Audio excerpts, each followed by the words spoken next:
Sa lahat ng ating mga kapatid, mga kaibigan, mga kabayan na laging sumusubaybay sa pamahayag na ito ng Iglesia ng Diyos na Buhay kay Kristo Jesus, kapaypanawa ang sumaating lahat.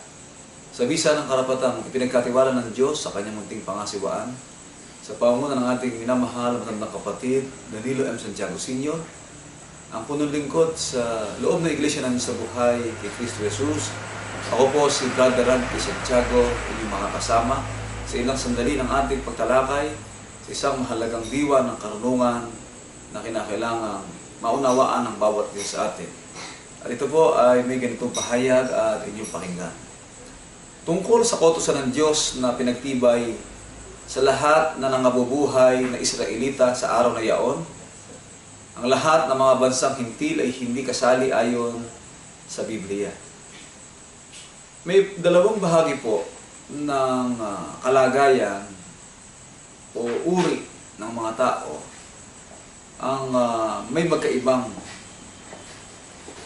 katangian ukol po sa pananampalataya o paglilingkod sa ating Panginoong Diyos at kautusan na dapat na ipamuhay at sundin. Una, yun pong kautusan ng Diyos na pinagtibay sa lahat ng nangabubuhay na Israel. Hindi po kasama doon ang mga bansang hintil. Alamin po natin, saan po pinagtibay ng Diyos ang kanyang kautusan upang ipatupad ayon kay Propeta Moises? Yung unang tipan ng Diyos o yung unang kautusan ng Diyos. Kayo po ba iniukol ng Diyos? Dito po sa aklat ng Deuteronomio, kabanatang 5, ang talatay 3, ganito ang nakasulat at inyo pong pakinggan.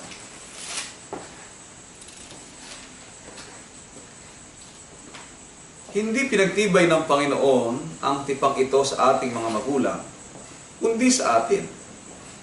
Sa atin ngang nangarirитong lahat na buhay sa araw na ito. Ang unang tipan po ng Diyos ay pinagtibay sa Israelita na nangabubuhay sa araw na yaon. Doon po nagsimula ang pakikipagtipan ng Diyos para sa buong Israel na pinagtibay para sa atin o para sa kanila ayon po sa pagkapakilala ng banal na kasulatan. At bilang katunayan, ang kautusan ng Diyos ay pinagtibay sa lahat lamang ng lahi ni Israel. Pinatunayan po yan sa aklat ng Malakias 4 at ang talatay 4. Ganito ang ating matunghayan, mga minamahal na mga kapatid. 4:4 ng aklat ng Malakias. Alalahan ninyo ang kautusan ni Moises na aking lingkod na aking iniutos sa kanya sa Horeb para sa buong Israel. Para sa buong Israel. Sa makatwidbagay ang mga palatuntunan at mga kahatulan. Kanino po pinagtibay ng Diyos ang kautusan ni Moises? Para sa buong Israel. At yung pong kautusan ng Diyos na ibinigay kay Propeta Moises para sa buong Israel, hindi po kasama doon ang hindi Israel. Sapagkat yung pong kautusan ng Diyos na ibinigay kay Moises para sa buong Israel, ano po ba ang application o kaukulan na pagganap dito? Dito sa aklat ng Hebreo 9, ang talatay 10, ganito ang nakasulat. Palibhasa'y palatuntunan lamang na ukol sa laman na iniatang hanggang sa panahon ng pagbabago.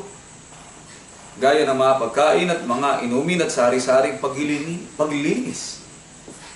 Ano po ang sinabi ng Biblia? Iniatang hanggang sa panahon ng pagbabago. Alin po yung palatuntunan para lamang sa buong Israel.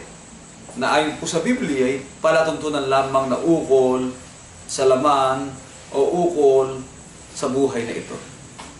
Kaya sa pakipagtipang muli ng Diyos o bagong pakipagtipang muli ng Diyos, Sinabi po ng mga apostol, tulad ni Apostol Pablo, tungkol sa kautusan ng Moises na ipinatutupad sa bayan ng Diyos na Israel o para sa buong Israel.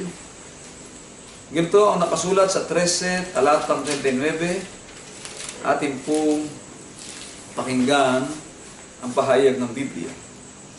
At sa pamamagitan niya, ang bawat nananampalataya ay inaaring ganap sa lahat ng mga bagay, na sa mga ito'y hindi kayo aariing ganap sa pamamagitan ng kautusan ni Moises.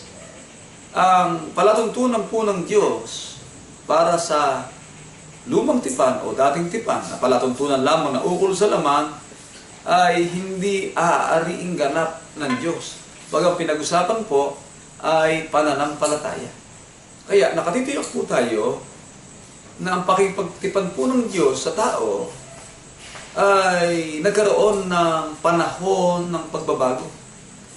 Ayon po sa Biblia na narinig po natin kanina, iniatang hanggang sa panahon ng pagbabago. Meron pong transition. At ang uri po ng pagbabago, mga minamahal na mga kapatid at mga mahal na mga kaibigan at mga kababayan, nagkaroon po ng pagbabago sa tipan. Anong uri pong pagbabago na iniatang hanggang sa panahon ng pagbabago? Yun din po ang tinatawag na pagpapalit. Ang uri po ng pagkapalit po ng saserdote at pagkapalit din po ng kautusan. Niliwanag po yan sa aklat na Hebreo. Ang tanong, napalitan po ba ang saserdote? At napalitan po ba ang kautusan? Ang sabi po ng ilan, na nananatili po sa aral ni Moises ay hindi raw napalitan ang kautusan. Ngayon, basahin po natin sa Biblia kung napalitan po ba ang kautusan. Hebreo 7, talatang 12. Ganito po ang nakasulat. Sapagkat nang palitan ang pagkasaserdote, kinailangang palitan naman ang kautusan. Napakaliwanag po ng talata ng Biblia. Nang palitan ang pagkasaserdote. Sino po ang saserdote sa unang kautusan? Si Moises. Napalitan po ba si Moises? Napalitan. Sino po ang may sabi na siya ipapalitan? Si Moises mismo. Ang sabi niya, darating ang isang propetang gaya ko na magagaling sa gitna ng inyong mga kapatid. Siya ang inyong pakinggan sa lahat ng bagay na sasabihin niya. Si Moises mismo bilang propeta ay nakita ang propesiya ng Diyos na magkakaroon po ng pagkapalit, sapagkat pagdating ng propetang iyon ay siya na ang pakikinggan at hindi na po si Moises. Kaya nang palitan na si Moises at ang ipinalit ay ang ating Panginoong Jesucristo, napalitan po ang kautusan. Ang tanong, maaari pong magkaroon ng tinatawag na misunderstanding o hindi pagkakaunawaan o maling pagkapalagay ang iba. Paano ka pinalitan? Ngayon, alamin po natin, ang kautusang Kristiyano po, tinatawag na kautusan ni Kristo. Yun ang ipinalit, kautusan ni Kristo. Sa 2 ng aklat ng Galacia ay ating pong pansinin at basahin. Magdalahan kayo ng mga pasanin sa isa't isa. Tuparin ninyong gayon ang kautusan ni Kristo. Ang ipinalit po ay ang kautusan ni Kristo sa kautusan sa lumang tipan o kautusan ni Moises. Paano po napalitan? Ang kautusan po napapalitan sa pamamagitan ng dalawang paraan. Meron pong tinatawag na total change. Kung ano yung dati, aalisin lahat. Yung dati, at papalitan ng bago. Meron po tinatawag naman na revision. Revise, guys, salitang revise. O sa lalong madaling maunawaan ay tinatawag na pag-amyenda. Isang uri din po ng pagkapalit. Kaya nga, dito sa Pilipinas, gusto ko palitan ng 1987 Constitution. Napalitan po ba ang 1987 Constitution na siyang bagong Constitution po natin? Yan po ang bagong Constitution ng Pilipinas. 1987 Constitution. Ang tanong, alin po ang napalitan? Yung pong 1935 Constitution. Yung Constitution po, o 1973 Constitution ni Ferdinand Marcos. At bago po nagkaroon ng Constitution ni Ferdinand Marcos, 1973 Constitution, meron pong 1935 Constitution. Pag binasa mo ang 1935 Constitution, 1973 Constitution, at 1987 Constitution, halos may iisang layunin. Halos magkakamukha rin. Nagkaroon lang po ng revision o pagbabago o pagpapalit ng mga mahihinang artikulo at mga bagay na kinakailangan pang patibayin. Ang tanong, napalitan po o hindi? Napalitan. Kaya nga kung tawagin po yung 1973 Constitution. Napalitan po ba ang 1973 Constitution? Opo, napalitan. Tinatawag po na 1987 Constitution. Anong uring pagkapalit ang inilagay sa Constitution? Napalitan po sa pamamagitan ng pag-amyenda. Yung mga kulang, pinunan, at yung hindi kailangan ay inalis. Ganoon din po ang kautusan ni Moises. Lahat po doon ng mga bagay na may kaugnayan sa palatuntunan sa laman na hindi pakikinabangin tulad ika ng pagkain at sari-saring paglilinis. Ano yung batas sa pagkain? Bawal kumain ng hindi naguhugas ng kamay. Bawal pumasok sa templo ng hindi naghuhugas ng paa. Bawal po yun sa kautusan ni Moises. Ano po yung iba pang bagay tungkol sa pagkain? Bawal kumain ng hipon. Napalitan po yun. Pwede mo kainin lahat. Ang hindi lang kakainin, yun talagang hindi pagkain. Ang natira lang po sa batas ng pagkain, dugo lang. Nakasulat po yan sa Aklat ng Gawa. Sa kabanatang 15, ang talata po'y 20, 20 hanggang 29. Kundi sumulat tayo sa kanila na sila'y magsilayo sa ikahawa, sa Diyos-Diyusan, sa pakikiapid, sa binigti, at sa dugo. At kayo mangilag, isilag sa mga bagay na inihain sa mga Diyos-Diyusan, at sa dugo, at sa mga binigti, at sa pakikiapid. Kung kayo mangilag sa mga bagay na ito'y ikabubuti ninyo, paalam na sa inyo. Alin po yung bawal tungkol sa pagkain, binigti at dugo. Yun lang. Pero yun lahat ng ibinabawal na pagkain na kinakain ng tao tulad ng baboy, yung pong hayop na biyak ang paa na nakasalig po sa kautusan ni Moises, pagdating po ni Kristo, hindi na. Dugo lang at binigti. Ano? Napalitan o hindi? Napalitan. Tungkol po naman sa tinatawag na paghahain sa kautusan ni Moises, yun po mga handog na susunugin. Yung pong pinakamaayos, na unang pinakamahusay na nakawan sa iyong kawan, pinakamahusay na alaga sa iyong kawan, yun ang iyong ihahain. Napalitan po yun. Ano ang ipinalit? Masarap na sa aming nakahulugod sa Diyos, ang paggawa ng mabuti at ang pag-aabuloy. Sa paraan ng salaping handog, ang paraan ng pagkapalit sa kautusan ni Kristo. Pagdating po sa 10 utos, mga kapatid, napalitan po ang 10 utos. Ano po ipinalit? Yung 10 utos, yan po ay isinamarize sa 2 na lang.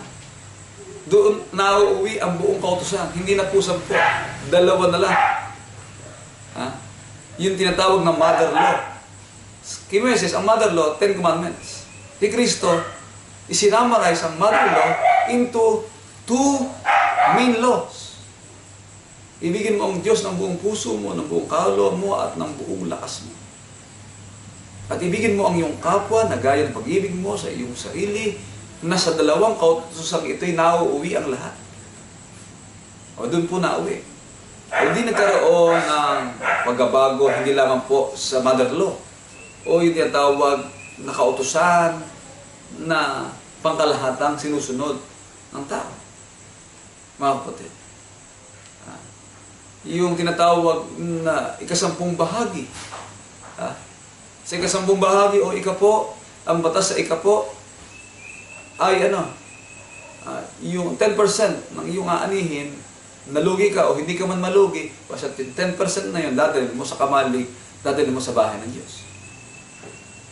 At pagkatapos ng 3 years, pag pinagsama-sama na yung lahat ng handog na ika-10, pagdating ng 3 years, lahat ng mahirap mula sa sacerdote, sila ang mga pangunahing may karapatan sa ika-10. At lahat ng mahihirap, taga-ibang bayan, at mga pulubi sa Israel, may bahagi sa ika-10. Mga kapatid, magaling po kay Kristo, ano po ang sabi ni Kristo? Sino po ang may bahagi? Hindi sa ika-10, kundi sa pamamagitan ng abuloy. Yung gawain na iglesia, yung tawagin po ng Biblia, dukhang pangasiwaan. Doon po iniuugol para sa kanyang gawain. Kaya dukha rin. Dahil ang mga ngaral ng Diyos, mga apostol, ay nasa uri dukha. Na silang may bahagi doon sa paggamit ng kagamitan iyon na hindi po nanggaling sa kota o ika-10 bahagi, kundi sa pamagitan ng pasya ng puso. Kay Moises po, ang pangako po ay lupang pangako na binubukalan ng gatas at pulo. Ang sabihin, lupang magandang tamnan at magandang pag-alagaan ng hayop. Lupang magdudulot ng mabuting biyaya para sa mga nananahan. Pero kay Kristo po, lupa rin. Ano pong uring lupa? Lupang pangako sa bagong langit at bagong lupa. Sa bayang banal o bagong Jerusalem na nananaog mula sa langit buhat sa Diyos. Kaya po maliwanag na may pagkapalit. Napalitan ng kautusan, napalitan ang pagkasaserdote ni Moises, ang ipinalit po ay ang ating Panginoong Jesucristo. Ngunit ang malaking pong pagkakaiba, ang aral po ni Moises ay mga bagay sa buhay na ito. Sa laman na pakinabang. At wala po tungkol sa buhay na walang hanggan. Wala pong ugnayan sa tinatawag na pananampalataya. Bakit? Masunod mo at hindi nasunod mo lang, tapos na eh. Pero kay Kristo po, ang kautusan ni Kristo, nakasalig po sa kanyang ebanghelyo at ang uri po ng pananampalataya dapat taglayin ng lahat ng mga tao nakabahagi sa aral ni Kristo. Sa kalat ng Hebreo 11:1, ganito ang ating matunghayan, mga kapatid. Ngayon, ang pananampalataya ay siyang kapanatagan sa mga bagay na hinihintay, ang katunayan ng mga bagay na hindi nakikita. Kaya ang kautusan ni Kristo sa mga bagay na di nakikita. Kaya, sa ganito pong kalagayan, tulad po ng pananambahan na hinahanap ng Diyos, 4:23 hanggang 24, basahin po natin at ganito po ang nakasunod. Ang Diyos ay Espiritu at ang mga sa Kanya'y nagsisamba ay kinakailangang magsisamba sa Espiritu at sa katotohanan. At dapat dumarating ang oras na ngayon nga nasasambahin ang mga tunay na mananamba ang Ama sa Espiritu at katotohanan.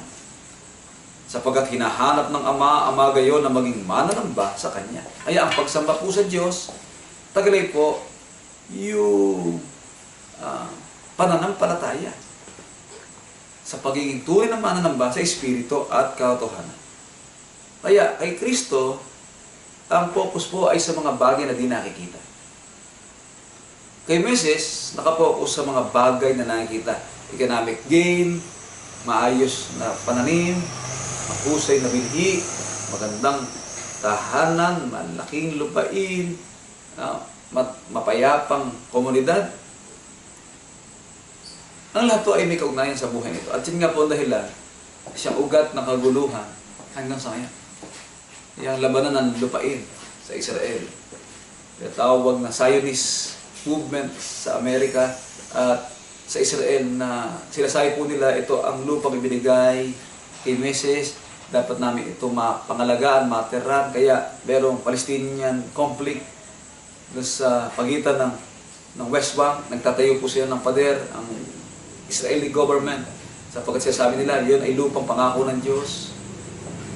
Ang lahat po sila ay nahiwalay na sa katotohanan. Hindi po nila naiintindihan ang bahayag ng mga propeta. Mismo si Moises po ang nagsabi, darating ang isang propetang gaya ko, hindi na ako ang pakikinggan ninyo, yung propetang darating. Kaya ang mga Hudyo o Jewish religion, hiwalay po yan kay Moises. Bakit? Bagamat sinasabi nila sila kay Moises, pero sabi ni Moises, meron darating na bagong propeta. Kaya kung mananatili pa kay Moises, lumang tipan ka pa, may bagong tipan. Ang mga Hudyo po ngayon, naghihintay pa rin sa bagong Bisaya. Pero sino bagong Bisaya ang darating? Sapagkat siya dumating na. At muling babalik sa huling araw. At yan po ang ating Panginoong Jesucristo. Ang relihiyon ni Muhammad, ganun din. Tungkol po sa gain sa buhay na ito, sa mga bagay sa buhay na ito. Pagsakop ng mga bansa, pakipagdigma, sa magitan ng Holy War o tinatawag na jihad, ay masakop ang mga lupain at may pailalim sa kanilang kautusan at pananampalataya na nakabatay din po sa mga aral ni Moises. Pero ang lahat pong yan ay wala ng bisa sa mga huling panahong ito. Kaya yung kautusan ni Moises para lang sa Israel yun. Kaya ikaw po, para sa Israel yun. Bakit ka mag-iika po? Hindi ka naman Israel. Yung tungkol sa mga batas ng Sabat. Sabat ng lupain, Sabat ng ikapitong buwan. May mga kapistahan tungkol sa kapistahan ng mga balag, kapistahan ng ikapitong ng bagong buwan, at iba't ibang kapistahan para lang sa Israel na itinuro po ni Moises. Hindi ka naman Israel. Kaya ayon sa ating paksa, ang mga bansang hintil o Gentile nation, ano po bang ibig sabihin ng hintil o Gentile? Mga bansa o lahi ng mga tao na walang dugong Hudyo, nalabas sa lahi ng Hudyo o lahi ng Israel. Hindi po kasali sa kautusan ni Moises. Ika po, Sabat, mga paglilinis, bawal na kumain ng hipon, biyak ang paa, etc. etc. Mga kapatid, yan po ay Jewish religion. Hindi po Christian faith yan. Ang Christian faith ay pag-asa sa mga bagay na hindi nakikita. Ang Jewish religion, Islamic religion, ay wala pong pag-asa dyan. Sapagkat yan po ay puro sa mga bagay na nakikita. Roma 8 at ang talatay 24. Ganito ang ating pong basahin at inyo pong pakinggan. Mga kapatid. Sapagkat tayo iniligtas sa pag-asa. Datapot ang pag-asa na nakikita ay hindi pag-asa. Kahit sino nga ang umaasa sa nakikita. Wala pong pag-asa sa mga bagay na nakikita. Kung yung mga bagay na inaasahan ng tao sa buhay na ito, hindi po yan ang tunay na pag-asa. Ang tunay na pag-asa na itinuro ng ating Panginoong Kristo sa dahilan ng kanyang pagkakasugo. Gaya po na nakasulat sa aklat na Juan. Gaya na lamang ang pagsinta ng Diyos sa sanglibutan na kanyang ibinigay ang kanyang bugtong na anak. Upang sino mang sa kanya'y sumampalataya huwag mapahamak, kundi magkaroon ng buhay na walang hanggan. Ang buhay na walang hanggan, buhay na walang kamatayan, buhay sa isang perpektong lunsod, bagong daigdig ng bagong Jerusalem, na ang luwang at lapad ay 12,000 estadyo, ayon sa nakita sa pakitain ni Propeta Juan, ni Apostol Juan, sa pulo ng Patmos, na buwawang mula sa langit buhat sa Diyos. Yan po ay, bagamat hindi nakikita, atin pong inaasahan, sapagkat yan po'y ipinangako ng ating Panginoong Diyos. Dahil po dito, kung meron mang nagtuturo tungkol sa ikapo, Sabat at iba't ibang mga paglilinis at sari-saring kawawalan sa pagkain, yan po ay tinuro po yan ng mga mangaral na walang unawa. Pinipilit mo si Moises nga ang may sabi, hindi na ako, may bago nang darating. Siya na ang pakikinggan ninyo pag dumating. Hanggang ngayon po ipinipilit ng iba. At sila po ang may malaking pananagutan sa Diyos. Sa pagkapahamak ng mga membrong kanilang inakay, na turuan ng mga aral ng mga kabulaan. Ay tinuro po kay Moises yung paghahaponan ng banal na hapunan. Yun po'y banal na hapunan ng Israel, buhat ng sila'y ialis sa lupain ng Ehipto Kung tawagin po Exodus na ng gabing yun, anang sila po maghuling hapunan ng Israel. Yun ay ginugulita nila sa buong lahi nila. Meron po namang relihiyon. Kay Kristo raw, naghahapunan. Kung maghapunan po umaga. Meron po naghahapunan. Kung maghapuy tanghali. Anong hapunan yun? Ang hapunan po ginaganap sa hapon. At naghahapunan, may abulo yan. Si Kristo po, nung maghapunan, sabi niya, katapusan na to. Kaya nga, huling hapunan huli na. Bakit inuulit ito pa? Sapagkat ang kaganapan po na yun po ang natawag na iniatag hanggang sa panahon ng pagbabago. Paano po nagbago? Ang mahalaga po yung pag-alaala sa kamatayan ng ating Panginoon ng gabing yun. Ay tumanggap po tayo sa kanyang pagkapahayag. Gagaya po ni Apostol Pablo, ng gabing yun, siya po'y nakakain ng tinapay. Pero ang tanong, sa tunay na realidad ba, nakakain siya ng tinapay ng gabing yun? Wala pa siya doon, mga kapatid. Kaya, spiritual na pananampalataya yun. Hindi po literal na magpuputol-putol ka ng tinapay na walang libadura, sapagkat yun ay para lamang sa buong Israel, sa lahi ng hintil, sa mga Pilipino at sa mga Amerikano at sa iba't ibang bansa ng mga tao, hindi Hudyo. Ang atin po ay pananampalataya ng Kristiyano, at kung maliban magturo po ng iba sa aral ni Kristo, yan po ay kagagawa ng mga pastor na walang unawa, naging salot ng kaluluwa ng tao. Sige pagiging dapat sa harapan ng ating Panginoong Diyos, 26 na aklat ng Isayas, ang kanyang mga bantay ay mga bulag. Silang lahat ay mga walang kaalaman. Silang lahat ay mga piping aso. Sila'y hindi makatahol, mapanigilipin, mapaghiga, maibigin sa pag-ibig. Ano po ang tawag po doon? Sila po'y walang unawa. Sa 11, ang mga asing matatakaw, sila'y kailanman ay walang kabusugan, at ang mga ito'y mga pastor na hindi nakakaunawa. Kung naunawa mo yung sinabi ni Moses, hindi ka titira sa Sabat. Hindi ka titira ng ikapu Sabi ni Moses, mayroon ng pakinggan bago. Yun ang inyong pakinggan. Si Kristo. Kaya ang mga kapatid po, dapat mag-ingat sa mga pastor na naghahapunan ng umaga. Sa mga pastor na ang hapunan po'y macaroni salad. Sa pastor, nagtuturo ng langis na pampahit sa karamdaman na hindi naman spiritual na langis. Kaya Moses po lahat yung langis na yun, sa laman niya. Pansinin po ninyo, kahit mapahirang ka ng langis, magkakasakit ka ulit. At mamamatay ka rin. Si Elder Lahi na nagtitinda ng langis, siya unang namatay. Kaysa dun sa kanyang pinahira ng langis. Kaya, yan po, larawan ng pastor na hindi nakakaunawa, hindi alam ang kanilang sinasabi, ngunit pinakikinggan ng marami. 3:2 ng Pilipos. Magsipag-ingat kayo sa mga aso. Magsipag-ingat kayo sa masamang manggagawa. Magsipag-ingat kayo sa pagtutuli. Kasi po sa unang panahon, pinipilit po ng mga Hudyo na patuli ang isang Kristiyano.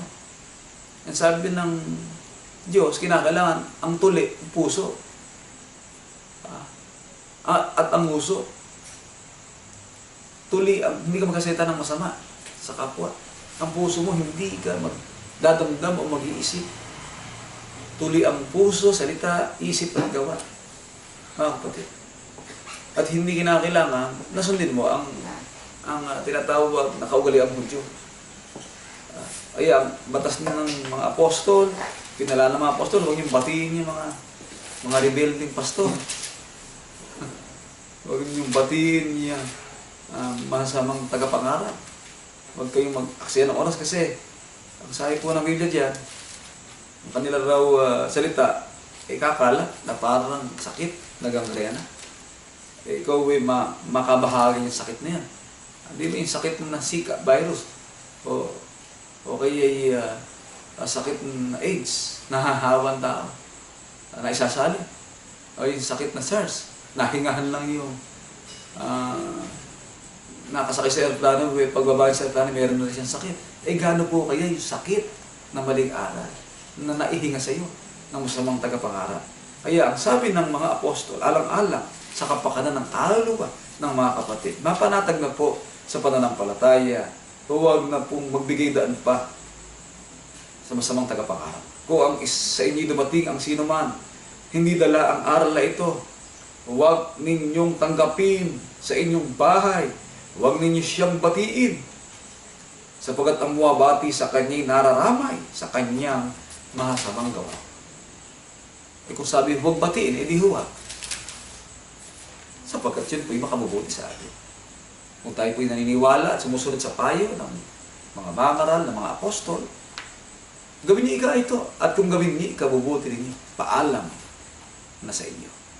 Muli po, sa pangalan ng ating minamahal na matandang kapatid, Gila M. Santiago Sr., ako po si Brother Randy Santiago, sa inyo pasamantala nagkapaalam at umaasa. Hindi po sa kautusan ni Moises may pag-asa, kundi sa kautusan po ng ating Panginoon Kristo. Ang batas ni Moises ay para lamang sa lahing Israel. Ang batas ni Kristo ay para sa Israel at para sa lahi ng mga taong hindi sakop ng bansang Israel. Tao po ng Biblia, bansang hindi. Marami pong salamat.